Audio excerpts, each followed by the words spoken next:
Euzu billahi mineşşeytanirracim. Allah Teala İbrahim suresinde ve iz teazzene rabbukum la in şekertum la azidennekum ve la in kefertum inne azabi leşedid ve kâle Musa in tekfuru entum ve men fil ardı cemi'an fe innallâhe leganiyyun hamid. Allah Teala bu ayetlerde ayta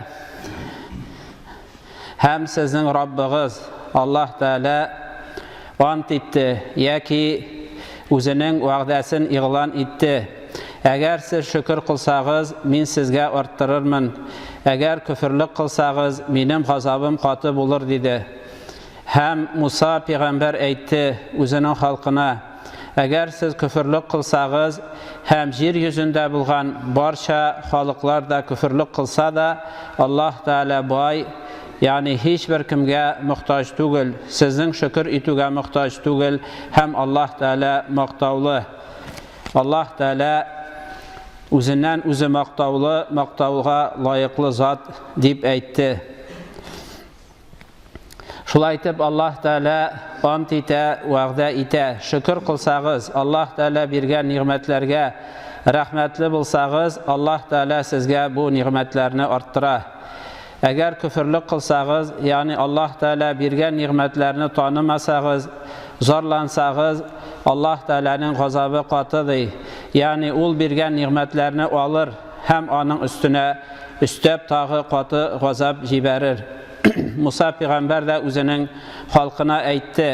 Ya'ni yahudlarga Alloh taolo Misrning butun oltinin, butun boylig'ini ularga topshirdi. Fir'avnni halak etib. Hem şundan so'ng ular shusha jiyilgan oltinlardan, boyliqlardan Alloh taolaga iymon keltirganlari uchun, Musa payg'ambarga erganlari uchun Alloh taolo ularga Misr boylig'ini berdi. Shundan so'ng ular nishladilar? Ular shusha oltinlarni jiyib, shundan oltin buzov yasadilar, ham shunga tobina boshladilar ko'pchiligi. Şuna ko'ra Musa payg'ambar ayta, agar siz kufrlik qilsangiz, Alloh taolo sizni Fir'avn qullig'idan ozod etibdi. Fir'avnning Misrning butun boyliqlarini sizga topshiribdi, sizni qutqaribdi. Ulardan kufrlik qilsangiz, ya'ni Alloh taolaga shukr etu o'rnina shul oltinlarni, boyliqlarni jiyib buzov yasadilar, ham shul oltin buzovga tobina boshladilar. Bu bizning Rabbimiz deb. Hem yer yuzida bo'lgan barchalar, butun xalqlar Alloh taolaga kufrlik qilsa da, Alloh taolo hech bir muhtoj tugul, sizning shukr etuvingizga dedi. Balki Alloh taolo boy, hech bir narsaga muhtoj tugul, ham Alloh taolo o'zidan o'zi maqtovli. Sizning maqtov Allohga ibodat qiluvga Alloh taolo muhtoj tugul dedi. Shunga ko'ra Payg'ambarimiz sollallohu alayhi va sallamda ayta bir hadisinde innal habda la yahrumur rizqa bizambi yusibuhu, banda rizqdan mahrum etila, ya'ni nindidir ne'matdan mahrum etila o'zining ishlagan gunohlari sabablidir. Agar kishi Alloh taolo bergan ne'matlarga shukr etsa, u shusha oyatda aytilgancha ortib qana turacaq. Agar bir kishining ne'matlari bitgan ekan kelgandan so'ng u endi uning gunohlari qiluv sababli deb Payg'ambarimiz sollallohu alayhi vasallam ayta. Chunki Alloh taolo oyatda ta'azzana robbukum de ta'azzana degan so'zning ma'nosi ant etdi yoki va'dasini e'lon etdi degan ma'noda. Alloh taolo ant etgan ekan, shukrlik qilsangiz men sizga la azidannakum de bunday endi nag'atib orttiramgina demi la azidannakum lam harfi bilan, ya'ni ant harfi albatta men sizga orttirarman dey. Shunga ko'ra da agar birovning Alloh taolo bergan ne'matdan so'ng ul ne'matlari ortmasa yoki kirisincha bitsa, ul endi uning shukr etmavidan ekani anglashiladi.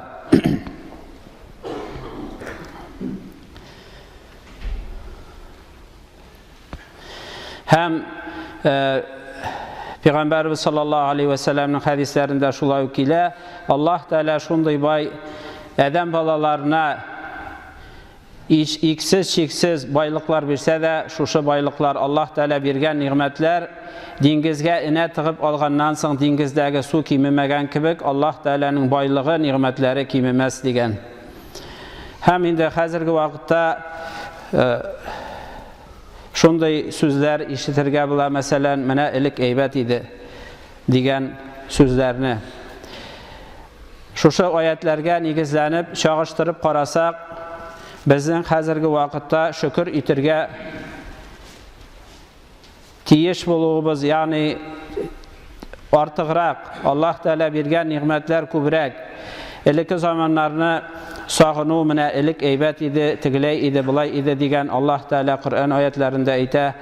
Карагыз үткән халыкларга, аларның хәлләре ничек булды дип. Аллаһ Тәаләгә күфрлек кылулары сәбәпле Аллаһ Тәала аларны юк итте, таратты, пыран, заран китерде. Совет заманында әйбәт дигән сүзләрне ишетергә була инде.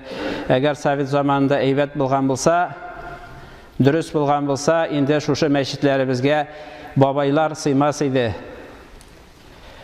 Әгәр чагыштырып карасак, хәзерге вакыттагы белән элекке вакытларны белгән кешеләр инде яшьләр арасында, мәсәлән, шөкер итмәүчеләр күп, зарланучылар күп, картларга караганда да менә шулай, менә булай, шуны эшләп булмый, моны эшләп булмый, дин буенча яшәп булмый дип, ләкин аның өчен чагыштырып карарга кирәк, Аллаһ Тәала биргән ниғмәтләрнең кадерен белер өчен һәм дә шөкер итер өчен. Инде намаз укудан бер кемне дә тыймыйлар. Элекке заманда инде намаз уку тыйылган иде. Шул Совет заманында дип әйтәйек. Ягъни син кайдадыр эшләп яки әби бабай булса инде ул бер кайдада эшләмәсә, инде картлыкка ирешсә, әлбәттә аны беркем дә тикшермәгәндер дә бәлки. Ләкин аның балаларын тикшергәннәр. Мәктәпләрдә мәсәлән ураза тоту тыйыла иде. Ураза тоту тыйыла, намаз уку тыйыла гына түгел. Совет заманында бәлки инде Аллаһ Тәаланың барлыгы турында әйткән берәр яки сораган бала булса, аны мыскыл итү һәм инде тәрбияләү балаларны. Ул әкиятләр әби бабайлардан калган, алар надан булган, аңгыра булганнар дип әйтүләр бар иде. Ягъни һәм халыкны бит инде тәһарәтле, намазлы, әдәп, әхлак өйрәнгән ислам дине буенча халыкны тәһарәтсез яшәргә өйрәттеләр. Ягъни кумгансыз бәдрәфкә йөрергә, пычраклыкка, күңел пычраклыгына да һәм дә тәм пычраклыгына да. Элекке заманнардагы ата-бабаларыбыз тәһарәтле йөрсәләр, су белән юынып йөрсәләр, тәһарәтне, гусылны белсәләр, киемнәре, урын җирләре намаз уку сәбәпле пак тотарга тырышсалар, инде халыкны тәһарәтсез, кумгансыз йөрергә өйрәттеләр. Һәм хәзерге вакытта шуның нәтиҗәсе тәһарәттә алмаган, кумган белән, су белән юмаган, Аллаһ Тәаләне искә алмаган, иман кәлимәсен бер дә әйтмәгән, менә шу якын тирә йортлар, ниләр булсын, шәһәрләрнең йортлары тулган. Әгәр ул шулай булмаса, шундый тәрбия булмаса, динсезлеккә тәрбияләмәсәләр, өйрәтмәсәләр, бу мәчетләрдә урыннар җитмәсе бабайлар өчен. Хәзер менә монда карасак, ничә бабай, һәм мәчетләрдән карасак, ничә бабай, һәм бу йортларда хәзерге вакытта күпме бабайлар, күпме ирләр намаз укымыйчы торалар яки йөриләр, кумгансыз, бәдрәфкә йөриләр, намаз укымыйлар, иман кәлимәсен гомерендә дә бер әйтмәгән кешеләр, алар күпчелек. Һәм шуңа күрә дә безгә чагыштырып, инде Аллаһ Тәала биргән ниғмәтләрне шөкер итәргә кирәк. Намазлар укырга ирек, тәһарәтләр алабыз, мәчетләрдә укыйбыз, намазларны өйрәнәбез, уразаларны. Ягъни бер нинди Аллаһ Тәаланың ниғмәте һәм рәхмәте белән. Бу теге хөкүмәт яки кемдер кешенең эшләве белән түгел. Инде дин бетте дигәндә, Аллаһ Тәала үзенең рәхмәте белән, ата-бабаларыбызның дуасы аркасындадыр, һәм дә Пәйгамбәрбез саллаллаһу алейхи ва сәлламның тырышлыгы аркасында шушы халыклар иманлы да булсыннар, адәм балалары безгә туры юлны, һидаятны өйрәтеп калдырганы өчен, шуларның да бәрәкәтендә Аллаһ Тәала безгә ирек бирде динебезне тутарга. Пак булырга, күңелләребезне пакларга һәм дә тәннәребезне пакларга, һәм шушының кадерен белергә кирәк, һәм шөкер итәргә кирәк. Шул вакытта гына безнең артачак мәчетләребездә, мусламаннарыбыз да, балаларыбыз да nesillərimizdə tərbiyəli, imanlı bulacaq. Əmə zorlanu ol Allah Teala'ga küfürlük qulu. Allah Teala şulay aytə Nisa surəsində: "Mə yef'alullahu bi'azabikum in şekertum və amantum və kanallahu şakiran alima." Allah Teala sizni gazap qılmaz. Heç bir nindi sizə bələ qaza jiberməz əgər siz şükür etsəgiz. Allah Teala bergan nimetlərini tanıb izgiliklər qılsağız, həm də iman ketirsəgiz. Yəni daimi Allah Teala'ga işanuda bulsağız, həm də imanlarınızı yanartıp tursağız. Həm Allah Teala şükür etüşü galim buldu. Bu ayette Allah Teala özü şükür etüşüdür. Yani nindi məğnədə bu? Əgər siz şükür qılsağız, Allah Teala şükür etüşü, şükür etü ul rəhmətli bulu. Bir qılğan izgilikə, yaxşılıqqa cavab qaytaru.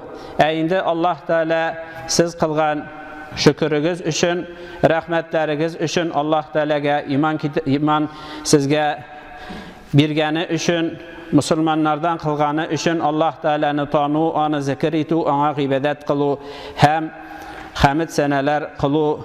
Şuşu şükür etu bulsa Allah Teala sizə tağ da arttırıb şükür etirdi, yani nimetlərin arttırır. İmanlarınızı quvvetlər, tənlərinizi selametləndirir, balalarınızı, ailələrinizi bəxtli qılır degan məğnədə həm ol bilmişədi. Kimlər yürekləri bilən üçün ixlas көңілdən Allah'a iman getirdiler, Allah'a ışanalar. Peygamberimiz sallallahu aleyhi ve sellem hadisinde aytə: "Men la yashkurun nase la yashkurullaha."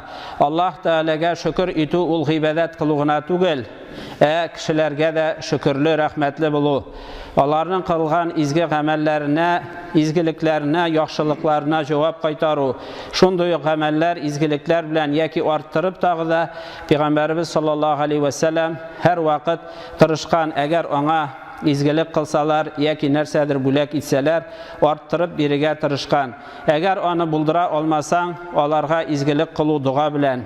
Həm bigrək də indi hadislerde aytilgancha zahirul g'aybdi, yani o'zlari yo'qda, chunki o'zlari kishi oldinda bilmaganda onun uchun duo qilib, ul ixlos ko'ngildan bila, ul riyodan emin bila. Kishi izgilik qilsa, onun uchun duo qilib, ona xayr, barakat tilab, tavfiq tilab, hamda imanda, İslamda buluğun tilab.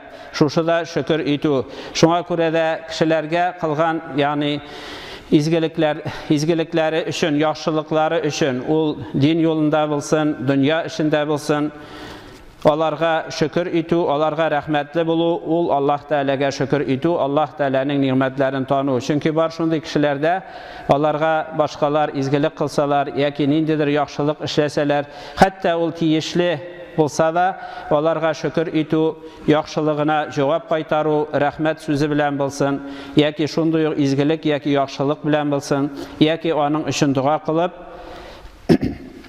şunday işlərini işləməvçilər də var, həm ol özündən özü tiyiş kebek, yani şulay bilirға tiyiş kebek şükür etmey turgan kişiler var. Şuna görə Peygamberimiz sallallahu aleyhi ve sellem aytgan, bu indi bizga musulmonlarga qarata aytilgan sözler.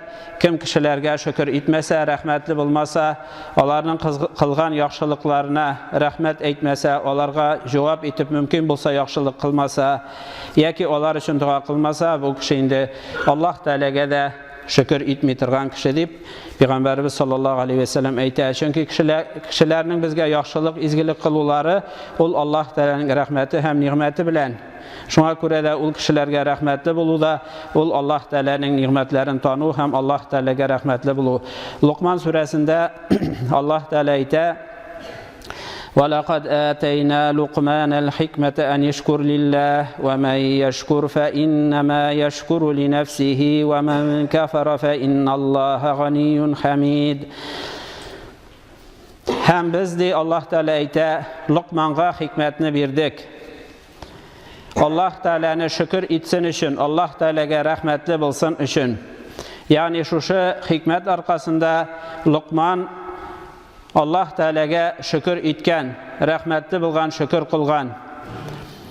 Hem kim şükür qılsa, şükür etse Allah Teala'ga, ul üzüne şükür itken bulur. Yani üzüne rahmetli bulur, hem de üzüne qaytar onun izgiligi. Kim küfürlük kılsa, Allah Teala birgen nimetlerge rahmetli bulmasa, hem in ulu nimetinde unutmazga gerek, ul iman nimeti. Allah Teala'nı tanıp bilu nimeti, Allah Teala'nı zikir itu nimeti, en birinci nimet. Çünkü Allah Teala'nı tanıp bilu, onu zikir itu, iske alu, şun ihlas көңілден Allah Teala'ga g'ibadat kılığa kitire. Şuşunday g'ibadat kine dürüst g'ibadat bula. Kişi g'ibadat kılıp Allah Teala'ga şükür etmişe g'ibadat kılsa, Allah Teala'nı tanımasa, ul g'ibadatның bir nindi namazның, urazanın, zekat, hac bolsun, meşitler tüzü bolsun, medreseler tutu bolsun, ana hiçbir nindi məğnəsi yok, hem ul kişiga hasret kine bulaşaq. Ama Allah Teala'ga ne tanıp, Allah Teala'nı zikir etip, şın көңілінен qanaat bulup, Allah Teala'ga көңілі canı tınışlanıp, Allah Teala'ga iman getirip, şundan soň ol kılıngan g'ibadat bolsa, ol g'ibadatga getirse, Allah Teala'ga buysunuğa getirse, şuşu en dürüst iman bula. Hem şuna göre de onun izgilikleri üzerine koyta, kim küfürlük kılsa, şuşu eybirlerini tanımasa, ul vakitte Allah Teala bay hem hamid, yani muhtavga layık Allah Teala hiçbir kimnin şükür etüğüne, g'ibadatine, rahmetine muhtaç tügül. Allah Teala o'zi beruvchi bar narsalarni hamda Alloh taolo maqtovli, kimningdir maqtovuna muhtoj tugil, lekin oyatda aytilgancha Alloh taolani esga oluvlarimiz, ona ibodat qiluvlar, namozlar, urozalar, zakatlar, hojlar bo'lsin, qilgan har bir izgiliklarimiz ul o'zimizga keri qayta. Allah Teala o'zimizga orttirib, shularni keri qaytara. Naml surasida Allah Teala ayta, Süleyman peygamber turunda وَقَالَ رَبِّ أَوْزِعْنِي أَنْ أَشْكُرَ نِعْمَتَكَ الَّتِي أَنْعَمْتَ عَلَيَّ وَعَلَى وَالِدَيَّ وَأَنْ أَعْمَلَ صَالِحًا تَرْضَاهُ. Hem aytdi, yani Allah Teala şu duanı kitire, ey Rabbim, mina ilham kıl, yani mina tevfik bir, özünün nimetlerini şükür itirge. Yani şükür itu Allah Teala'ya tanıp, ona rahmetli bulu, nimetlerini tanıyı bilu. Ol Allah Teala'dan bulgan özü bir rahmet. Hem şuna göre de Allah Teala'dan sorarga gerek. Şuşu Allah Teala Kur'an'da öğretkençe, mina ilham bir, yani көңіліме sal, senin nimetlerini şükür iterge. Üzüme bergen nimetler üçünde hem ata-analarımadır. Yani şükür itu elul üzün üçüngüne tugil. Bizning barlıqqa keluvimizga sebep bo'lgan ota-analarımızga da, bigrak da onlar İslamda, imanda bulsalar, onlar üçün de şükür itu tiyişli. Şuna göre de ata-analarımız, ebi babaylarımızın imanda, İslamda bulurlarında hem bizge İslam dinin eriştirülerine, bizni musulmanlar itib, edepli, ahlaklı terbiyelevleri üçün de Allah Teala'ga şükür itu tiyişli. Hem izge özün riza bulgan gameller kılırga mina ilham berdigan yoki tevfik berdigan Allah Teala'dan sorap turga tiyişli. İzgelik kılu adam balasının özü yaxşı bulgandan tugil, belki Allah Teala ona tevfik bergandan, көңіліне salgandan izgelikler kılu. Şuna göre kılgan izgelikler üçünde Allah Teala'ga şükür itu tiyişli.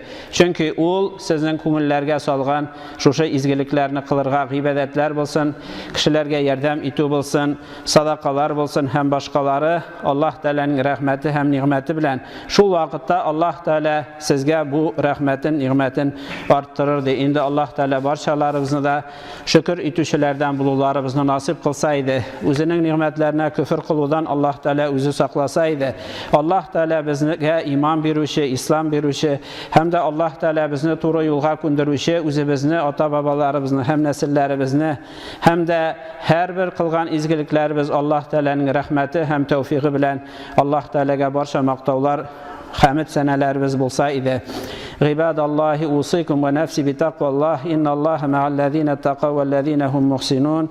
Barakallahu li ve lekum fil Kur'anil azim ve nefa'ana ve iyyakum bil ayati ve zikril hakim. İnnehu huves semi'ul alim el gafurur rahim el mucibud du'a ve tubu ilallahi eyyuhel mu'minun la'allakum tuflihun.